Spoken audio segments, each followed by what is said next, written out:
T9C got the fucking juice. Silver's the new gold.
T9C got the fucking juice.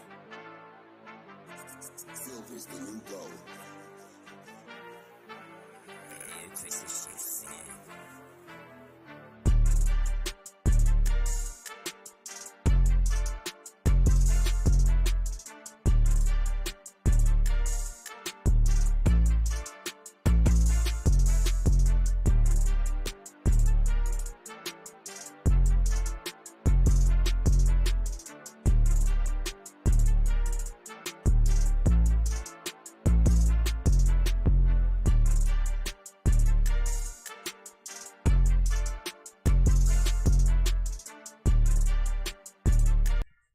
What's going on, everyone? Welcome back to another episode of the JT Sports Podcast. I'm your host, JT. We got a jam-packed episode today, man.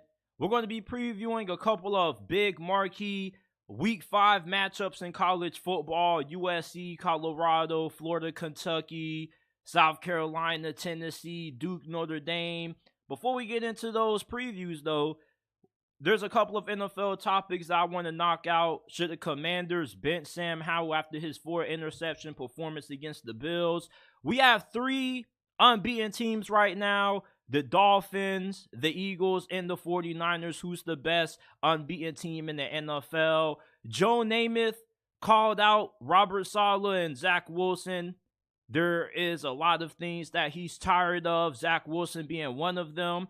I'm going to give my thoughts on Joe Namath's interesting comments, and the Cardinals are about to shock the whole entire NFL world. I mean, we thought they were trying to tank for Caleb Williams, but obviously Jonathan Gannon and his coaching staff have other plans. Before we begin, leave a like, subscribe to the channel. We go live every day, Monday through Thursday, around 5 to 6 p.m. Eastern Time. Turn on post notifications so you don't miss a live episode. Check out the audio version of the podcast. We're not just a YouTube channel. Every episode of the podcast is available on all podcasting platforms: Apple, Google, Spotify, Amazon. Wherever you get your podcast from, you can find the JT Sports Podcast. If you enjoyed today's episode and you want to support us, give us a 5-star review on Apple and Spotify. We will greatly appreciate it. It's the best way to support the channel. Plus, It's free and it only takes 15 seconds to do so. If you want to support the podcast, go ahead, give us a 5-star review. Every episode is available in audio format on every single podcasting platform. All you got to do is type in the JT Sports Podcast and it will pop up. Or you can go down to the description down below and there will be the links to the Apple and Spotify versions of the podcast. Okay, let's start off with this. Sam Howell threw 4 interceptions and the Washington Commanders lost to the Buffalo Bills. Is it time for them to go ahead and give up on the Sam Howell experiment and put him on the bench for Jacoby Brissett?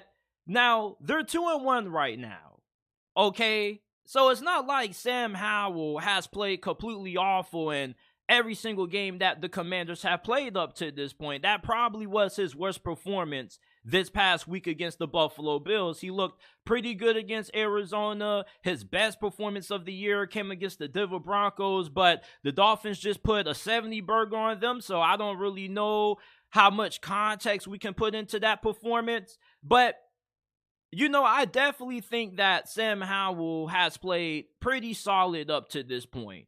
And I don't really think there's any reason for the Commanders to bench him unless he continues to struggle, because they do have a pretty tough slate of games coming up. Their next 4 games are against the Eagles, the Bears, the Falcons, and the Giants. Now, the Eagles are one of the best teams in the NFL. They're currently unbeaten, but the Bears, the Falcons, and the Giants are winnable games. If he struggles in any one of those games against the Bears, Giants, or the Falcons, I definitely think that maybe you consider making a switch at quarterback. Jacoby Brissett, he's nothing special, but he's good enough to get the job done.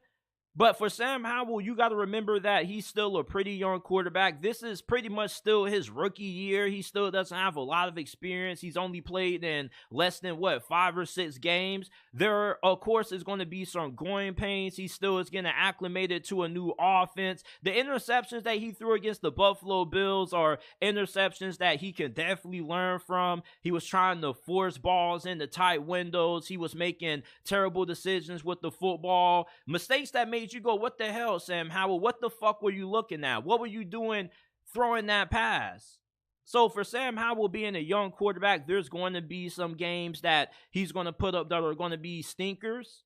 But overall, I think that Sam Howell still gives the Commanders a better shot at winning games compared to Jacoby Brissett. He's more athletic, has a stronger arm, and one bad performance I don't think should be enough for Ron Rivera to send Sam Howell to the sidelines where he has to start back holding the clipboard again. Now, if he struggles against Philadelphia and against the Chicago Bears, then they most definitely should make a change. But overall, Sam Howell has looked pretty solid in this offense, and as we progress throughout the season, he should continue to look more comfortable under Eric Bieniemy's tutelage. He has a really good group of wide receivers. The offensive line is what really is holding back Sam Howell in this offense. This offensive line is complete dog water. This probably is the worst offensive line in the NFL, and not the worst, has to be one of the 3 worst in the league, because this offensive line can't stop a fly to save their life. I mean, every single time Sam Howell's going back to get the snap,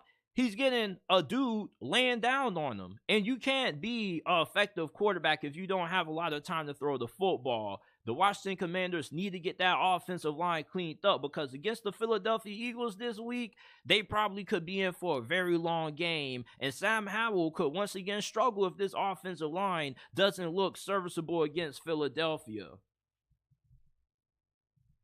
We currently have 3 unbeaten teams left in the NFL right now. The Miami Dolphins, the Philadelphia Eagles, and the San Francisco 49ers are all 3-0 heading into week 4 of the 2023 NFL season. But who is the best 3-0 team right now? Is it the Dolphins, who hung a 70 burger on the Denver Broncos? You got the Philadelphia Eagles, who just got done posterizing the Tampa Bay Buccaneers on Monday Night Football. And then the 49ers have pretty much been dominant in pretty much every single game they played in up to this point, minus their win against the Rams.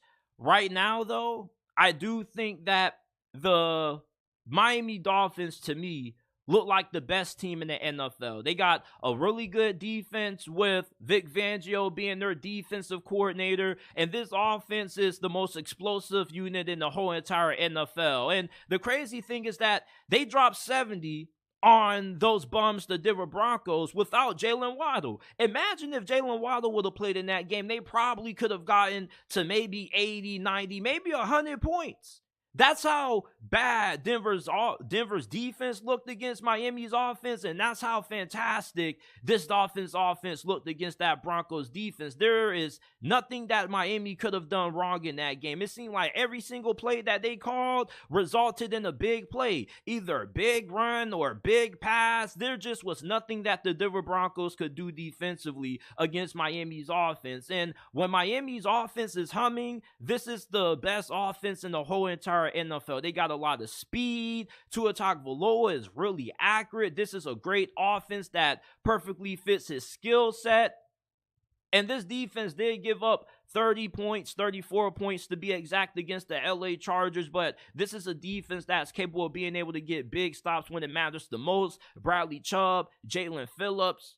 The Dolphins, to me, are the best 3-0 team in the NFL. The Philadelphia Eagles have looked really good, but they haven't looked as dominant as the Miami Dolphins and the San Francisco 49ers have looked in some of their wins. They've had some solid wins. Like, I think the Buccaneers is a pretty good win. They beat them by 2 possessions. But outside of that Tampa Bay win, they beat the Vikings 34-28. The Patriots, they kind of struggled against them a little bit. They're still a really good team, one of the best teams in the NFL, but they're not as dominant as the Dolphins or even the 49ers. Week 1, the 49ers splattered the Pittsburgh Steelers, and then they just splattered the New York Giants on Thursday Night Football. So if I had to rank all these teams in order from best to worst, I got to go the Dolphins, number 1. Number 2, I will go the 49ers. And 3, I got to go Philadelphia. The 49ers and the Dolphins have just looked like way more dominant teams than Philly. Philly, you probably can argue, is the most talented of the 3. But if we're going off who's performing at the highest level at this moment, the Miami Dolphins look like the best team in the NFL. They just hung 70. I don't care how bad that team is. Do you know how difficult it is to put up more than, 40, 50 points in the NFL game? This isn't college football. The only reason the Miami Dolphins didn't shatter the record is because Mike McDaniels, I guess, felt a little bit sorry for the Denver Broncos, and he called off the dogs near the tail end of the game. But if Miami wanted to, they easily could have put up 100 or more points on that Denver Broncos defense with how that offense was clicking on all cylinders. Now, the Dolphins got a big test this week against the Buffalo Bills, so if they can win that game against Buffalo and they improve to 4-0, I think that all but solidifies them as the best team in the National Football League. Robert Saleh continues to believe in Zach Wilson, but New York Jets legend Joe Namath, he's tired of Zach Wilson. He took to social media to call out the New York Jets, voice his frustrations with Robert Saleh, this coaching staff, and most importantly, Zach Wilson's abysmal play. Like, Joe Namath has seen enough of Zach Wilson, and I'm pretty sure the majority of New York Jets fans out there have seen enough of this dude also. But Robert Saleh has continued to go to bat for Zach Wilson, and at this point, it looks like Zach Wilson is probably the best option that they have right now. Now, they just signed Trevor Siemian. Maybe he'll end up replacing Zach Wilson at some point this season. Maybe they go ahead and they sign Carson Wentz. But Zach Wilson obviously isn't it. And it's really hard to get a good grasp on how much Zach Wilson has developed because he's going against some of the NFL's best defenses. I mean, week 1, he had to go up against the Buffalo Bills, who have a top 3 defense in the league right now. That was tough enough as it is. And then he had to go against the Dallas Cowboys, the New England Patriots. And then this week on Sunday Night Football, this fool has to go against the Kansas City Chiefs. This thing is not getting any easier for the New York Jets. But I'll ask you this. You know, who else could come in and replace a Zach Wilson and play better? It's easy to say, oh, we can do a lot worse than Zach Wilson or a lot better than Zach Wilson. can you really when you're going against the best defenses in the NFL? I mean, it's hard to picture a guy like Trevor Siemian having a lot of success against New England or the Dallas Cowboys defenses. You know, Zach Wilson, if he's able to keep the New York Jets in games and he can cut down on the turnovers and get better with getting the ball out faster, the New York Jets could be able to stay afloat this season. But Zach Wilson isn't able to do that. And a large reason why the organization still has so much faith in Zach Wilson is because they want this dude to succeed. They took this dude in the top 3 of the NFL draft not too long ago. Of course, they want to see if he can still pan out and be the franchise quarterback that they envisioned him becoming when they first drafted him. And this is the perfect scenario for him to do that. But he's not taking advantage of the opportunity, and these defenses that he's going up against have been really tough. Now, after this Chiefs game, they got to play the Broncos. We'll see if he can have a solid performance against a team that looks like they're on the brink of implosion. And then you go right back to the basics going up against another top defense in the Philadelphia Eagles. So I ask you this, Joe Namath. If you're tired of Zach Wilson, who else do you think is going to be able to go underneath center and play better against some of the best defenses in the NFL behind the worst offensive line in the league?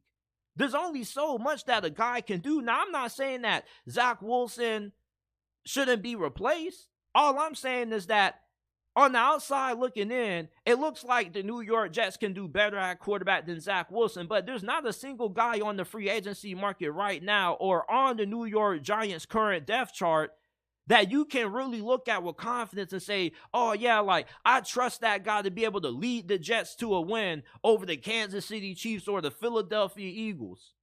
They don't got a great offensive line. And at quarterback, going up against some of the best defenses in the NFL behind that offensive line is just a recipe for disaster. Joe Namath, I get that you're pissed off. Trust me, a lot of New York Jets fans feel your pain. Hell, I was hurt when I saw Aaron Rodgers go down. Only 3 plays in and that fool already got injured. I'm not a Jets fan, but I was looking forward to see what Aaron Rodgers was going to do in a New York Jets uniform. And now, the crazy thing is that we got to do this whole, what is Aaron Rodgers going to do with the Green Bay Packers whole talk for a whole nother offseason again. So, I mean, I feel your pain, Joe Namath. I feel your pain, and a lot of people do too. But regardless of who's back there at quarterback, I don't really think shit is going to get better for the New York Jets if we're just being realistic and honest about this. Maybe during the second half of the season when your schedule starts to loosen up a little bit. But right now, man, there's not any quarterback right now available that you can get that's going to give you a better chance at being able to win these games. I mean, yeah, Zach Wilson isn't great, and maybe Carson Wentz or Trevor Siemian could play a little bit better than Zach Wilson or even a hell of a lot better than Zach Wilson, but it's hard to envision any quarterback the Jets can get that could lead them to wins over the Chiefs and the Philadelphia Eagles. I'm sorry, but they don't have a good offensive line, and when you don't have a good offensive line going against the top defenses in the National Football League, you don't really have a chance. The game is kind of already lost for you there. So let me know what you guys think about Joe Namath's comments down in the comment section down below. It's like, I get his frustration, but I mean, regardless of what the New York Jets do, they're kind of screwed unless Aaron Rodgers can miraculously just start feeling better tomorrow or next week and he can come back and play. But unless Aaron Rodgers finds a way to walk back through that door and start at quarterback for the Jets again this season, I don't really think that the Jets are going to be able to have much success this year, despite who ends up becoming the starting quarterback and replaces Zach Wilson if he does end up getting benched. I mean, their schedule is really tough and they don't really have a great offensive line. So asking any quarterback that they bring in to have success is kind of asking a lot. And I just think that this season is pretty much all but over for the New York Jets. Unfortunate that it went this way and that it went left so early, but you know, that's just football, people. That's just life. I thought the Arizona Cardinals were supposed to be tanking for Caleb Williams this year, but obviously Jonathan Gannon and his coaching staff have different plans because these fools just beat the Dallas Cowboys 28-16, and if the ball would have bounced in their favor in their previous 2 games against the New York Giants and the Washington Commanders, they easily could be 3-0. And that really is surprising to say, considering that they still have the worst, most least talented roster in all of the National Football League. The fact that they were able to compete and hang around with the Giants and the Commanders and nearly win those games with a lackluster roster gives me a lot of confidence in Jonathan Gannon and the coaching staff that he has assembled down there in Glendale. And this kind of reminds me a lot of that Miami Dolphins team back in 2019 that many people thought was tanking. They got blown out by the Ravens early on into the year, but they started to rattle off some wins, and many people started to have a lot of confidence in Brian Flores after year 1 in Miami. I think that we could see a similar situation play out year 1 as Jonathan Gannon being the head coach of the Arizona Cardinals. This team, they don't got a lot of talent, but they are well coached. I mean, they out-coached the Dallas Cowboys last week. The Dallas Cowboys, yeah, they were down several starters on the offensive line, but what a lot of people are leaving out is that the Cardinals were down a couple of starters on the defensive line, and they've been balling with Joshua freaking Dobbs, man. Joshua Dobbs has been a journeyman up to this point in his NFL career, and right now, he's looking like a serviceable starting quarterback. And if the Arizona Cardinals are this good with Joshua Dobbs at quarterback, imagine how better this team can get when Kyler Murray comes back fully healthy. You know, their next couple of games are going to be against the 49ers on the road, the Cincinnati Bengals, the Rams and the Seahawks in back-to-back road trips. But I'm looking at their next couple of games, and outside of that 49ers game, I think they got a really good shot at being able to at least win 1 or 2 of these upcoming matchups that they have within the next couple of months or the next couple of weeks. With how well coached this team is, the fact that they're just able to hang around with teams like the Dallas Cowboys that are superiorly more talented than them shows you that as long as this team can get solid quarterback play, they're going to have a chance at being able to beat nearly any team that they match up against this year. Jonathan Gannon, a lot of us wrote this dude off. We didn't really like the hire, but you can't really judge a head coach before they coach an NFL game. You got to see what they're trying to implement, what culture are they trying to build in the locker room, and it seems like the players really love Jonathan Gannon. I mean, anytime I see a Jonathan Gannon interaction between him and his players, is either him giving them some words of encouragement or giving them a hug. So it looks like the locker room believes in Jonathan Gannon, and it's pretty evident with how this team has played their first 3 games. This team has responded fairly well, and remind you that this is a team that we assume was supposed to be tanking for Caleb Williams. So the fact that they're not tanking shows you that they believe that they can win right now. And when Kyler Murray comes back, this team is going to be really fun to watch. Imagine if they would have had Kyler Murray in their previous couple of matchups. Maybe he ends up being the difference between this team being 1-2 and them being 3-0 right now. The wide receivers are pretty good. You got Marquise Brown, Rondell Moore, who's been utilized in a lot of creative ways. The defense, the defense has given up a good amount of points, but this defense shows up in big moments. They were really good in the red zone against the Dallas Cowboys. The Dallas Cowboys were in the red zone 5 times in that game, and they only scored once. This red zone defense is playing good. And Jonathan Gannon has this defense playing fast, physical, and aggressive. Don't overlook the Arizona Cardinals, man. This is a team that could be the biggest surprise in the NFL this year. None of us expected this team to even win more than a game or 2 this year. And with how they played, keeping it close with the Dallas Cowboys, the Commanders, I think this team is good enough that maybe when Kyler Murray comes back, they could be a borderline playoff team. I mean, they're 1-2 right now, but they beat the Dallas Cowboys, who we assume to be one of the best teams in the NFC this year. And it's not like that was a fluke win. You can say Dallas kind of beat themselves, but let's not ignore that they kept it close against the New York Giants and the Washington Commanders.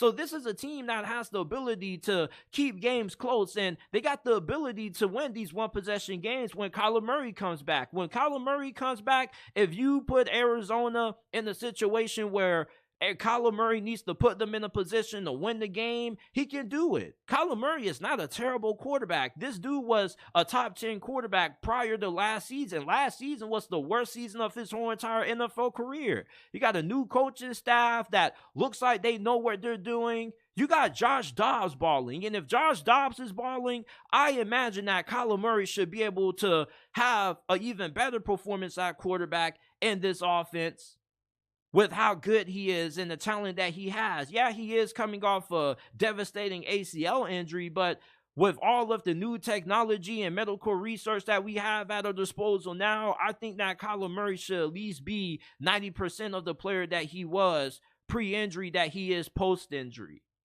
The Arizona Cardinals are about to shock a lot of people, and the NFL needs to be on notice when it comes to the Arizona Cardinals. This team is not trying to tank. They're trying to win, and they're coming awfully close at being able to do that, especially when Kyler Murray comes back fully healthy. Before we move on to the college football portion of this episode, leave a like, subscribe to the channel if you're new. We go live Monday through Thursday around 5 to 6 p.m. Eastern time. We're about to preview a couple of big Week 5 college football matchups that have my interest. Florida, Kentucky, South Carolina, Tennessee, USC, Colorado, Notre Dame, Duke. I got to get a sip of water.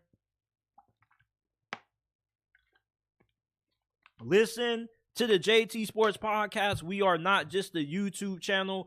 Every episode of this podcast is available in audio format on all podcasting platforms: Apple, Google, Spotify, Amazon, wherever you get your podcast from. The JT Sports Podcast is available. If you enjoyed this episode and you want to support us, give us a 5-star review. We will greatly appreciate it.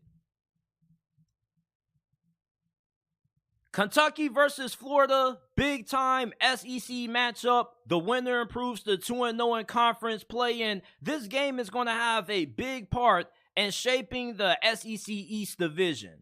Now, Florida is going on the road to take on a Kentucky team that is a 2.5-point underdog. And Kentucky, so far up to this point, they haven't really proven anything. They haven't really played a great team. They beat Vanderbilt last week, but this is their first true test against a pretty solid Florida team. You know, I think that at this point of the season, we can all agree that Florida is a better team that most of us expected them to be. They beat Tennessee 29-16, and they got a really good defense. Their defensive coordinator, Austin Armstrong, is one of the youngest defensive coordinators in all of Power 5, and for a very good reason, because this is the best that this Florida defense has played at, or the best level that this Florida defense has played at in years. It's been a very long time since the Florida Gators have had even a defense that you could consider to be remotely solid. And offensively, they're not really a team that's going to generate a lot of explosive plays in the passing game. Graham Mertz is just going to do a good enough job to put you in position to win the game. If this gets into a situation when Florida needs to go point for point with Kentucky and this game becomes a shootout, or let's say Kentucky is able to take away the run game for Florida and they have to force Graham Mertz to win this game for the Gators, then I think Florida is probably going to lose this game. We saw a similar situation week 1 play out where Florida was unable to run the football and Graham Mertz had to throw the football a lot of times, and Florida didn't have too much success offensively. Both of these two programs have really good defenses. They're really good on the defensive line. I think that Florida's defensive line has a little bit more depth than Kentucky's, but Kentucky probably has the more talented defensive line. They got a lot of 5 and 4 stars on this defensive line, and Mark Stoops and many people on this Kentucky coaching staff are really excited about how good this defensive line is going to be this year.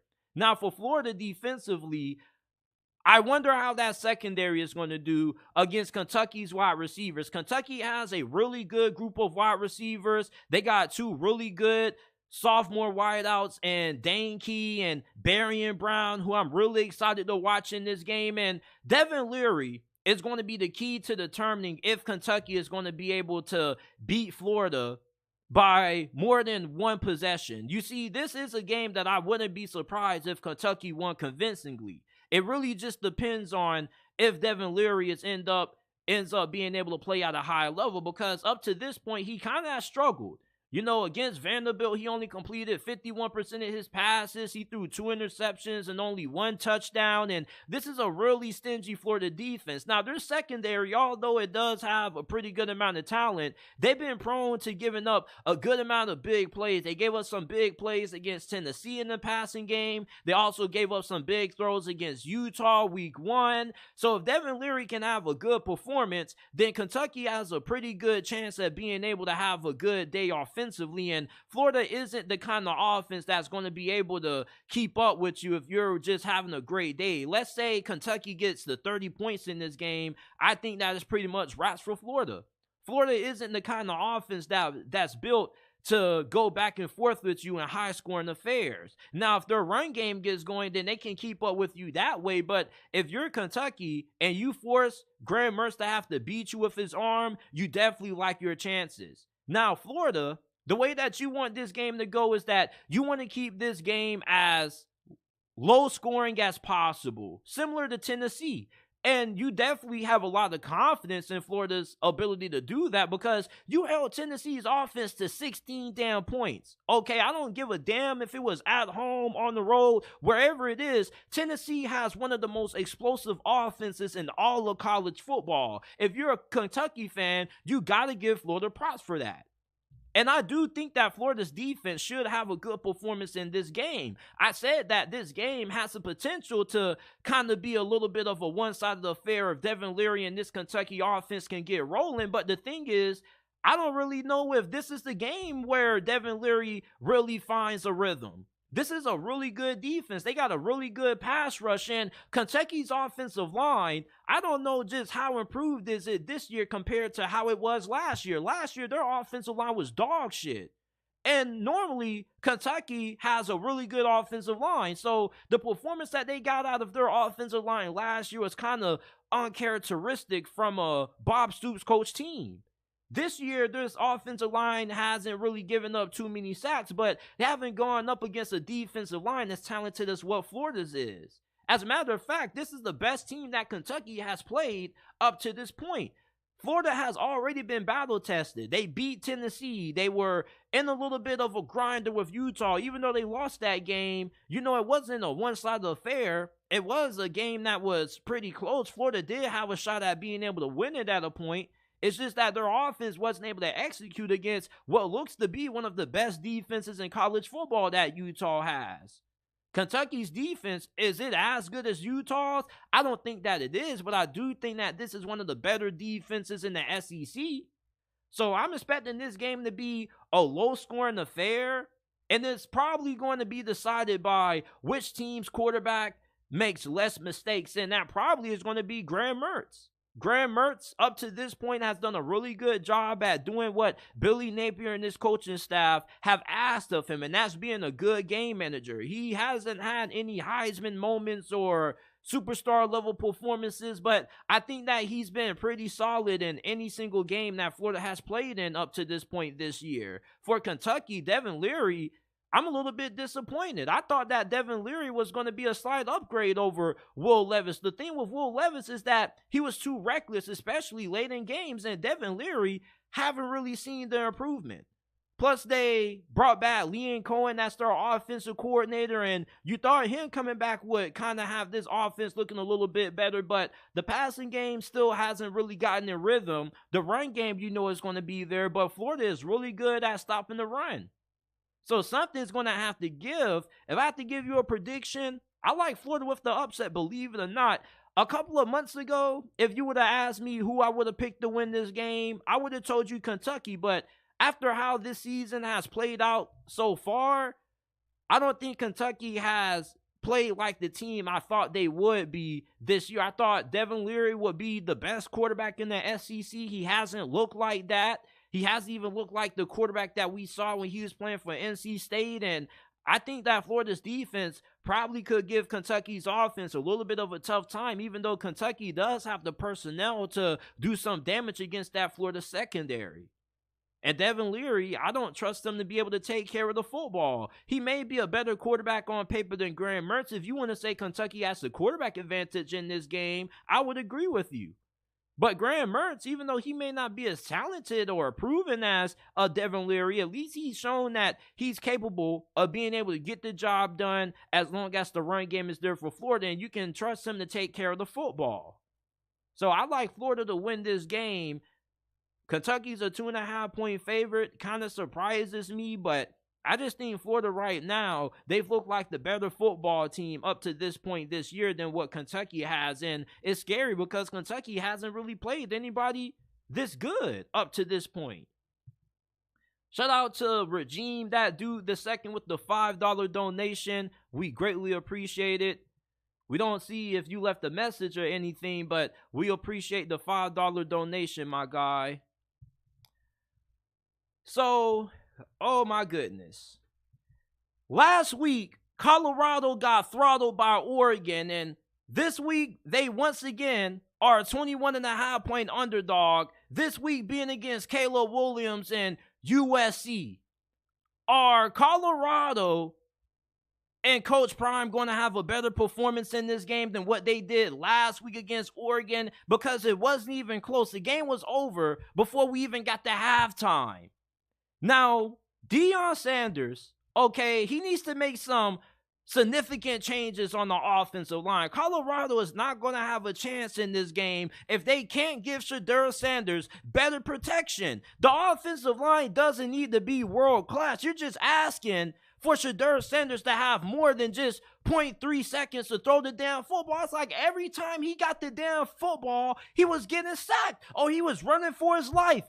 If you want to be able to have a chance at pulling off this upset, you got to give Shedeur Sanders some time to throw the football in this game. A lot of people believe that Colorado should have a way better showing in this game against USC because many people don't like Alex Grinch as a defensive coordinator. And up to this point, USC's defense hasn't really been challenged. This is the best offense that USC has faced up to this point of the season. So let's say USC, their defensive line isn't able to get consistent pressure on Shedeur Sanders. I think then you can see Colorado's offense start to open up. At least when it comes to the passing game, the receivers are good enough that even without Travis Hunter, with Shedeur Sanders being back there at quarterback, you think that Colorado should have success offensively if the offensive line can give Shedeur some time to throw the ball to Xavier Weaver, who right now is listed as questionable for this game, and Jimmy Horn Jr. But Colorado has a lot of depth and talent when it comes to skill position, at least at wide receiver, and they've showcased that. The issue is that can Colorado find a way to play more of a complementary style of football? It's just all Shedeur Sanders, and that's about it. He doesn't really get a lot of help from the defense, and the run game has been non-existent. Dylan Edwards, somebody told me that they don't really think he's a great running back. You see, Dylan Edwards is a great all-purpose back. He's really good when it comes to trying to get explosive plays when you want to run outside run plays like outside zone or stretch or whatnot. And he's also really fantastic catching the ball out of the backfield. But they need to give Alton McCaskill some work in this game. Alton McCaskill, for those of you guys who don't know who this is a transfer from the University of Houston. His true freshman season at Houston in 2021, he was averaging 5 yards per carry and 16 touchdowns as a true freshman. And we didn't get to see him too much this season because he's still rehabbing from a season-ending injury that he suffered last year. And Coach Prime has slowly started to work him back into the fold of things. And he was asked about Alton McCaskill during his weekly press conference about USC. And he said that they're starting to ramp him up a little bit. They're still taking it day by day. But if Alton McCaskill can get at least 10 to 12 carries in this game, I think that could help out Colorado's run game. The thing with Colorado's run game is that they're not a threat to do anything up the middle. Now, a good a good amount of that is due to the fact that the offensive line sucks water to a garden hose, but another reason is that they just don't have a running back that's just built and is suited to take a lot of carries up the middle.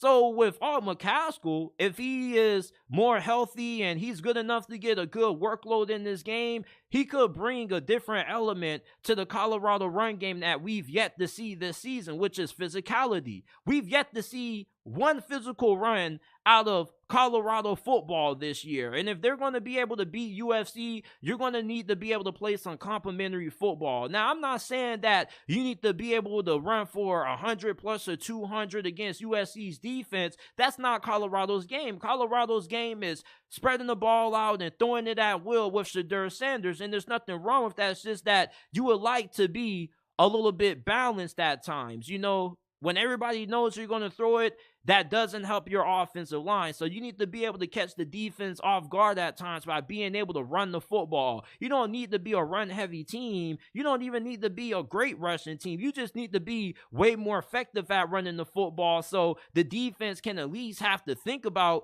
you being a threat to run the football versus just allowing their defensive ends to just pin their ears back and know that you're finna throw the football every play so they can just go ahead and play the pass and try to get after Shedeur. You gotta make the defense think. That's part of what football is. And when you can play a complementary style of football on offense, it makes it difficult for the defense to defend you. There's a rumor that came out that said that there were other coaches chipping in to help Oregon game plan for Colorado's offense. Keyshawn Johnson was the one who started these rumors. I don't really know the legitimacy of them because what's there to really game plan for? All you really got to do is get after Shedeur Sanders, slow down the passing attack, and that's about it. Colorado's offense needs to be way more unpredictable. There needs to be a different element to this offense outside of Shedeur Sanders. You're going against some of the best teams in college football, against some of the best quarterbacks in college football. You're not going to be able to have too much success in this game by just saying, fuck it, we got Shedeur Sanders and we got a chance. No, you don't anymore. You see, being able to win games with Shedeur Sanders was cute the first 3 weeks of the season when you were going against Colorado State, Nebraska, and TCU. You're going against some of the best teams, the most talented teams in college football, and you're going to need more than just Shedeur Sanders if you're going to be able to hang around in these games. I love me some Shedeur Sanders, and I know Coach Prime does too. That's his boy. That's his son, but your son isn't the only reason why you got to be able to have a chance to win this game. Colorado needs more out of this run game. They need Art McCaskill to be able to bring a physical presence to this run game against a USC run defense that's been pretty solid up to this point. Now, defensively, I don't know what the hell Colorado's going to do in this game.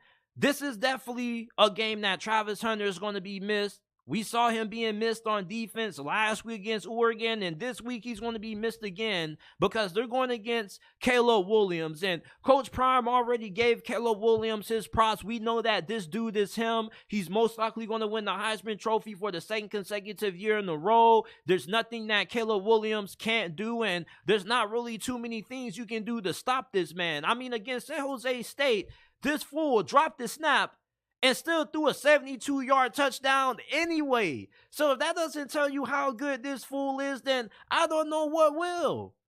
And a player that really scares me on USC's offense is Zachariah Branch, true freshman wide receiver. I believe he was the number one wide receiver coming out of last year's recruiting cycle, and the rumors are is that he's probably the fastest football player ever. They're saying that he recorded an in-game speed that was faster than Tyreek Hill, and he has game-changing speed in Colorado secondary. They've given up a lot of big plays, and I could see Zachariah Branch going off and having another big performance like how he did against San Jose State against this Buffalo's defense. And it's probably a player that many people aren't talking about, but anytime you have somebody with this much speed and game-changing ability against a team like Colorado that did a poor job of tackling last week, gave up a lot of big explosive plays downfield, I want to see how they're going to game plan against the speed of Zachariah Branch, because Deion Sanders definitely has to account for this dude. Despite the fact that he's a true freshman, this speed against Colorado could drastically hurt them. I mean, we saw how fast Bo Nix and Oregon were putting points up on this defense. With Zachariah Branch on the field, they probably could score any single time they give the ball to him or put the ball in his hands. Zachariah Branch, look out for him. We're all talking about Caleb Williams, but Zachariah Branch, with that speed, I don't care if he's a true freshman. Against this Colorado defense, they definitely have to make sure that they have all eyes on deck when he's on the field, no matter where he lines up at. He can line up in the slot, outside receiver, or in the backfield. You got to make sure that you have a game plan in that. You have guys that are ready to corral this dude and run to the ball like dogs when he has it in his hands, because Zachariah Branch is one of those dudes that he can break a game wide open. The first 3 touchdowns of the game pretty much could go to Zachariah Branch. So Colorado defensively, man, not just do they have to game plan for Zachariah Branch, but they also have to do a better job at being able to limit the amount of big plays that they give up. I don't know if they need to play more off coverage and try to give the receivers a little bit more space off the line to try to limit the big plays downfield, but they got to do something, man, because this defense can't stop a nosebleed, man. And if they couldn't stop Bo Nix, imagine what's going to happen when they go against USC. And Oregon called mercy. They put Ty Thompson in. They need a pass rush in this game. I mean, Caleb Williams, he can beat you either way. Either you're going to give him time to sit back in the pocket and pick you apart, or either you're going to get after him and he's going to get outside the pocket and he's going to beat you outside the pocket, either being able to make plays off platform, or he's just going to be able to pick up yards with his legs, because he's kind of like a running back. He has very good vision. He's very tough to bring down. I mean, this dude, Caleb Williams, ain't soft. Like, people think just because this dude is a light-skinned quarterback who paints his fingernails that this dude is a little soft. Like, no, this dude is a tough son of a gun. I mean, Caleb Williams, he'll run through you for a first down. He has really good size. Like, this dude isn't small. Like, he's thickly built. No homo by me saying that. So Colorado, I mean, it doesn't really matter what Deion Sanders and those boys try to concoct and try to game plan for, or try to cook up to slow down Caleb Williams. You can't slow down Caleb Williams. The only thing you can do is hope to stop him or hope to contain him. So maybe, on the flight to Boulder, Colorado, maybe the jack lag kind of affects Caleb Williams' play. Maybe he eats something that he had no business eating during the week. I don't know, but if Caleb Williams ends up having a bad game, it's probably going to have to do something with him just having a bad performance versus Colorado's defense just having a great game plan. And I'm not saying that to the mean Colorado, but, I mean, have you seen Caleb Williams? I mean, what the fuck can this brother not do? So for Colorado defensively, I don't really see them getting too many stops in this game unless they can find a way to magically have a pass rush. And USC's offensive line doesn't look as dominant this season as it did previously in 2022. But, I mean, outside of Jordan Dominic, number 44, they don't really have anybody that really has gotten consistent pressure on the quarterback. And even he hasn't really gotten pressure consistently. He's just their best pass rusher. And not just can USC kill you through the air with Caleb Williams, but they got some really good running backs. Marshawn Lloyd, transfer from South Carolina, he's a beast. He kind of reminds me a little bit of a version of Marshawn Lynch. And you remember how Oregon was gashing Colorado up the middle of those big runs. There was a play when Oregon ended up losing yards on first down. I believe it was a sack. Ended up being like 2nd and 21 or 2nd and long, something like that. And they handed the football off, and one of Oregon's running backs nearly picked up all the yards that they lost on the previous play, and then some. So for Colorado, I mean, if you had a hard time stopping Oregon's running backs, Marshawn Lloyd is going to be a damn headache for this freaking defense, man. I mean, I just don't see how Colorado defensively can get too many stops unless they force turnovers, man. Now, their offensive line, hopefully they can play better. USC does have some monsters on the defensive line in their own right. They got Bear Alexander. I mean, they got some pretty talented and athletic defensive linemen up front, but they don't really got a lot of depth on the defensive line. So for USC, I mean, I don't think they're going to lose this game.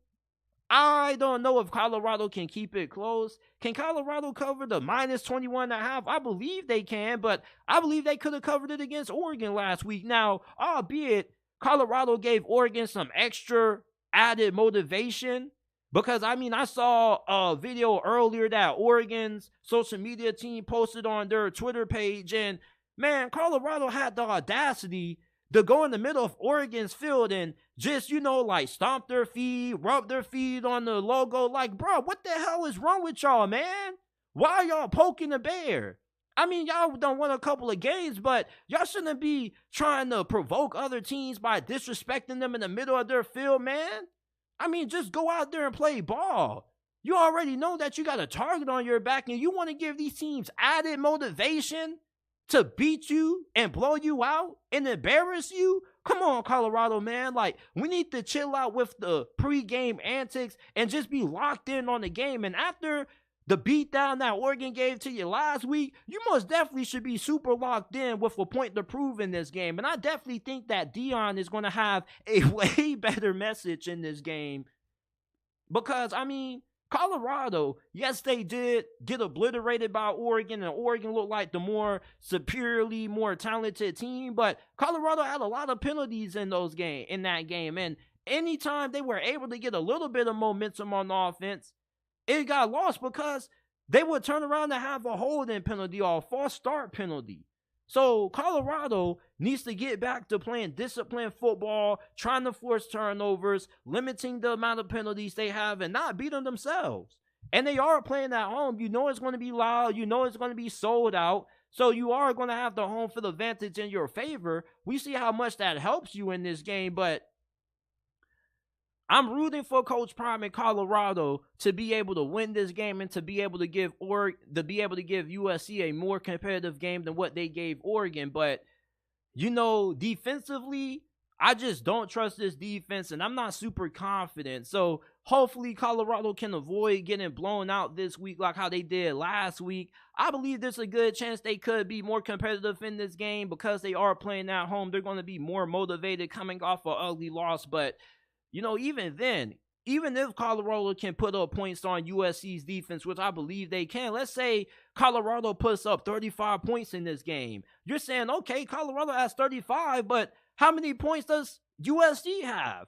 Colorado could put up 30, 40 points, and USC could put up 70 or 80. I mean, USC, with Caleb Williams at quarterback, there's no telling how many points the Trojans could put up offensively. So I don't know what Coach Prime and his defensive coordinator have in store, but there's only so much you can do to game plan for a quarterback this phenomenal that Caleb Williams is. But who do you guys have winning this game? Let me know down in the comment section down below. South Carolina going on the road to take on the Tennessee Vols, man.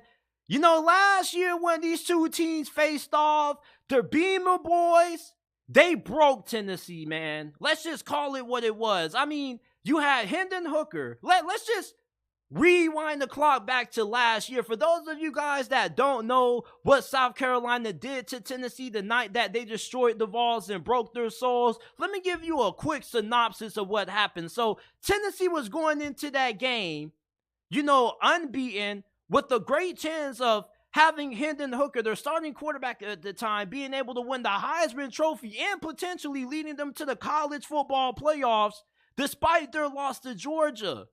And then South Carolina, they injure Hendon Hooker.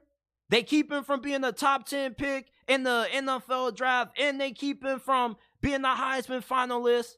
And then not just do they end Hendon Hooker's season, but they end Tennessee's playoff hopes, beating the Vols. Spencer Rattler ran off. He had 6 touchdowns in this game. So for Tennessee, you got to think that this game has to mean a lot more for them because they got to have a really bitter taste in their mouth for what South Carolina and the Beamer boys did to them last year. And it's funny because people were overlooking South Carolina going into this game last year. And one thing that you got to know, anytime you play South Carolina, you cannot overlook this team. This is one of these teams that anytime they're playing great competition, they play up to their level of competition. You know that anytime South Carolina is going up against a good team, they're going to give it their all. Shane Beamer, I don't know what the hell this dude tells his team before games, but he just has a really unique ability of having his team ready to play against some of the best teams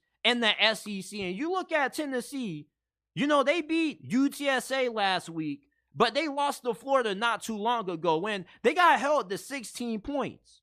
Now, luckily enough, you're not going up against a defense that's as good as Florida. As a matter of fact, South Carolina's defense, minus, you know, what they did against Georgia, hasn't really looked that good. And I wonder how their secondary is going to be able to hold up against this passing attack of Tennessee, because you know Joe Milton has the world's strongest arm, right? I think that Joe Milton may have the strongest arm in the history of football, not just American football, but Canadian football, Arena Football League. You name any quarterback that had a strong arm in the past, I think Joe Milton has a stronger arm than them. Joe Milton makes this Tennessee offense even more deadly this season than what it was with Hendon Hooker. If you want to beat Tennessee, you got to be able to slow that offense down, and you got to make sure that you limit the amount of big plays that they're able to generate. You got to be able to keep everything in front of you. Now, for South Carolina, defensively, let's say that you're able to slow down Tennessee's offense, right? Well, what is your offense going to be able to do? Now, your offense, you know, they didn't look good against North Carolina. Now, against Georgia, you look better, and you did look good last week against Mississippi State, where Spencer Rattler, only had 2 incompletions in that game. But he also got sacked a lot of times in that game. He got sacked 4 times against Mississippi State last week. He got sacked 3 times against Georgia, and he got sacked 9 times against North Carolina. Going up against Tennessee, you're not going to be able to beat this team if you can't give Spencer Rattler time to throw the football. So if South Carolina is going to be able to go toe-to-toe and point for point with Tennessee offensively, they're going to need to give Spencer Rattler time to survey the field and throw the football. Spencer Rattler, he should have a really nice game. He's played some really good football outside of one off performance against Georgia. He's looked pretty good against Mississippi State. He went 18 of 20. He threw for 288 yards, had 3 touchdowns, no interceptions. And we got to remember, the Rattler struck last year when the Vols played against South Carolina. He put up 6 touchdowns on this defense. And Tennessee fans know what Spencer Rattler is capable of being able to do when he's clicking on all cylinders. So if Spencer Rattler gets hot, and let's say he's going into the second quarter and he has 1 or 2 touchdowns under his belt, this could be a ball game where we see both of these 2 teams going back-to-back when it comes to putting points on the scoreboard. The scoreboard may forever keep blinking in this game. What really surprises me is Tennessee being a 12.5-point favorite, though.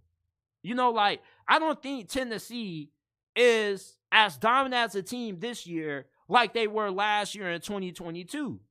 Now, this game is probably going to prove that theory to be either true or false, but Tennessee against Florida, I mean, they really couldn't do anything offensively. They got dominated up front. And South Carolina, their offensive line has some concerns, but Tennessee, you're still wondering how their offensive line is going to look, because against Florida, they got manhandled up front by the Gators defensive line, and South Carolina going to be able to replicate that same winning formula? Now, the good thing about Tennessee is that your run defense got gashed by Florida. South Carolina, rushing attack, don't even ask about it, because they don't know what that is. The only way South Carolina can win this game is if Spencer Rattler goes off. They can't run the football. They don't really have the kind of defense that's going to be able to allow this offense to buy time to get into a rhythm, because sometimes you can have an offense that struggles, but when you have a great defense, it can give your offense time to get things going. But if Tennessee starts this game out fast, and let's say Tennessee gets out to a 24-3 lead early, midway through the second quarter, I think this game is all but over. Because by that point, we will already have a good understanding of if South Carolina is going to be able to have success offensively. And if South Carolina gets going early, then they're really hard to stop. But if this offense struggles out the gate, then I don't think they're going to be able to come back from behind against a Tennessee offense that can score at will. And maybe South Carolina's defense can get a stop here or two, but Tennessee's defense isn't as bad as what many people think. People tend to forget that although this defense did have a couple of odd performances, they blew out Kentucky and LSU on the road in Death Valley. So this defense is capable of being able to get a couple of key stops. And against a South Carolina offense that is giving up 9, 4, and 3 sacks against Power 5 opponents, you like Tennessee's chances in this game up front versus when they were going up against the Florida Gators. And the Florida Gators were a team that is really physical. They were able to run the football. They were able to play complementary football. South Carolina doesn't have that same luxury.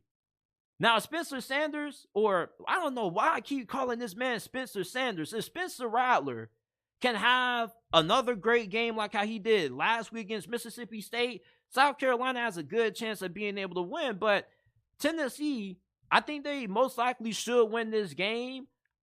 It could be close, but at the same time, like, South Carolina's offensive line is just so bad, and it's been bad for going on, this is like the 3rd straight season that South Carolina has had a garbage offensive line, and I don't really know how much offense they can be able to sustain with an offensive line that's given up 4 or 5 sacks. Now, South Carolina, they can generate big plays. You know, they could easily be in a 3rd and long situation and convert that. And they can easily get like 40, 50-yard big play touchdowns via the vertical passing game. But the offensive line has to be able to give Spencer Sanders a little bit of time. If I'm the defensive coordinator for Tennessee, I'm sending pressure all game. Make that offensive line have to pick up additional guys, have to account for extra blitzers, because I don't think they're capable of being able to do it. I mean, North Carolina had 9 sacks. 9 sacks, North Carolina. I mean, I don't know, man, but if South Carolina's offensive line can play better in this game than what they have had up to this point this season, they got a shot at being able to beat Tennessee. But I don't know if South Carolina is capable of being able to hang point for point with Tennessee this year. Last year, it just was the perfect storm. You kind of caught them napping. And then when Hendon Hooker got injured, they kind of lost their spirit. You kind of took the soul of their football team away. You took the heart and soul away from Tennessee. You're going up against a Tennessee team that remembers everything that happened last year. And you definitely can count on this team being extremely motivated to play in this game. So I wouldn't be surprised if Tennessee covers, but I'm picking Tennessee to win outright. But I think South Carolina can keep this thing close. Even if their offensive line plays like garbage, like I do think that with Spencer Rattler at quarterback, they're good for a couple of solid drives and a couple of big play touchdowns.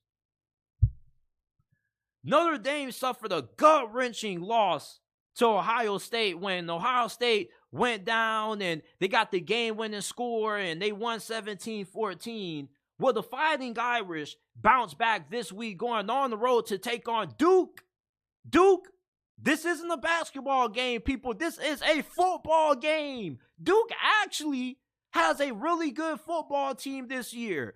Mike Elko, without a doubt, is the runaway winner for Coach of the Year this year, because who the hell would have thought that Duke would be having a game this big, and this probably is the biggest game of the weekend in my opinion. I mean, Duke is an actual legit contender in the ACC conference this year. And with the win against Notre Dame, that would give them 2 big wins against 2 of the better teams in the ACC. Even though Notre Dame isn't an official member of the ACC, they might as well be because they play an ACC schedule. So why can't I consider them a member of this conference? You know, they should join, but that's a discussion for another day. We're not going to get into that. But Notre Dame, if they lose to Duke, Duke will have wins over them and Clemson. I think Duke probably becomes the favorite to win the ACC in my opinion. You know, one thing about Duke is that although outside of that game against Clemson, they haven't really played a lot of great teams, they've won pretty convincingly. And you're looking at a Notre Dame team that under Marcus Freeman, you wonder how they're going to respond coming off a game that they lost in such devastating fashion, because Notre Dame had the opportunity to win that game. It just got away from them late. And you kind of can say that Marcus Freeman got a little bit outcoached at the end by Ryan Day and that coaching staff. Is Mike Elko going to outcoach Marcus Freeman again? Because, I mean, last week, Ryan Day, it's not like he was coaching circles around Marcus Freeman, but Marcus Freeman does have a tendency to allow games to slip away that are one-possession games close. I remember when they lost the Fiesta Bowl to Oklahoma State before he became the official head coach, and even last week against Ohio State, we saw a similar incident where the game got close and Marcus Freeman and company kind of just went cold down the stretch. Now, Duke, with that win against Clemson, I do think that there has to be a lot of context given to that. Duke did look like a better team than Clemson, but Clemson also kicked themselves in the foot a lot that night. And Duke took advantage of it. Riley Leonard is a really good quarterback, but I think that he's better with his legs than he is his arms. I think he's a great value brand version of Daniel Jones. He has a pretty good arm. His accuracy can be hit or miss at times, but he's a really good athlete, and he has really good size. And he killed Clemson on the ground. He had a big rushing touchdown, and he nearly had 100 yards rushing. And Duke, when you look at what they do defensively, you know, for Notre Dame offensively, one thing that they struggled with last week against Ohio State was not being able to finish drives. And Duke has one of the best red zone defenses in all of college football. They don't got a great third down defense, but once Duke gets you inside of the 20-yard line, their defense becomes really tough to move the ball and score points on. Notre Dame, they can't go into this game and be okay with just settling for 3 points in the red zone, because if this ends up becoming a one-possession game late, I kind of like Duke to win it, because Marcus Freeman has kind of struggled in these close, tightly contested one-possession matchups. And if this game is close in the fourth quarter, then I think Duke kind of already won the game, because, I mean, let me ask you guys this, and you guys let me know this down in the comment section, and if you're listening to this live, do you think if Notre Dame is the better team than Duke, that they should be able to beat Duke at least by 2 possessions, and this game shouldn't really be that close? I mean, if this game is close, then I think it tells you that Duke kind of has the coaching advantage. You know, Mike Elko, he knows that he may not have the most talented roster, but I do think when it comes to his coaching ability and his coaching staff against Notre Dame's coaching staff, I kind of like Duke in this matchup.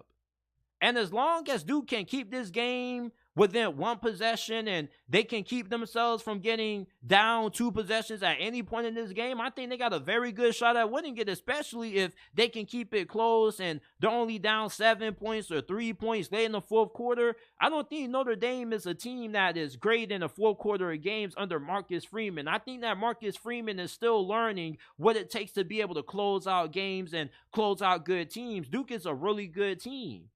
Okay, and Notre Dame, they can't beat themselves. And they normally do a pretty good job at taking care of the football. Clemson, when they lost to Duke, they kicked themselves in the leg. They had 3 turnovers. Duke won the turnover battle. Duke also won the penalty battle. When you're going up against a well-coached football team, one thing that you can't do is have more penalties and commit more turnovers, because well-coached ball clubs are not going to have too many mistakes. And Duke, even though they're not as talented as Notre Dame, they know what they are as a team. They got a really scrappy team. They got a really solid defense that's really good in the red zone. And Riley Leonard, he can make the big throws when necessary. He also can beat you on the ground. Notre Dame, on the other hand, though, they got one of the best offensive lines in college football. And when you have that, you should be able to control the trenches. And regardless of how good Duke's defensive line is, they're going to get pushed around by Notre Dame's offensive line. This is one of the best offensive lines in college football. And when you can control the trenches, you can control the pace of this game. All right? Notre Dame, with the talent discrepancy and the talent advantage that they have in this game, they should be able to run the football with Audric Estime at will, and they should be able to win the time of possession battle pretty handily. And as long as Notre Dame can keep Duke from getting any big special team plays or any big turnovers, they should be able to win this game and cover that 5.5 point spread. Now, this could be a little bit of a slugfest. All right, I'm not expecting Duke to come into this game and lay down. I do think that Duke is going to fight. They got a really good coaching staff, and this team is pretty solid. Let's not act like Duke hasn't been to the ACC championship game before. They went like a decade ago against Florida State. So Duke is one of those programs that, yeah, they may not have great talent, but when they have a season like this, it normally means that they're really well coached. This is going to be a really big test for Marcus Freeman, because if they lose this game, then I kind of wonder if Notre Dame is ever going to be able to be a championship caliber football team under Marcus Freeman. Because part of being able to win championships is that you got to be able to outcoach some of the best coaches in college football. And sometimes Marcus Freeman, late in games, they tend to fall a little bit flat. But Notre Dame also has played some of their best football against some of the best teams in the nation. Last year, they beat South Carolina and Clemson in upset fashion. So, I mean, it's not like Marcus Freeman hasn't had his team ready to play in big games against good teams. It's just that against great teams, Notre Dame just falls flat, or they kind of implode on themselves late. You wonder if they're going to suffer that same fate against Duke. I like Notre Dame to win, but I do think that Duke can keep it close, but I think Notre Dame covers in the end. I like Notre Dame to win this game. 24-17 is my final score prediction. This is it for this episode of the JT Sports Podcast. I appreciate you guys for tuning in. If you enjoyed today's episode, please give us a 5-star review on Apple and Spotify.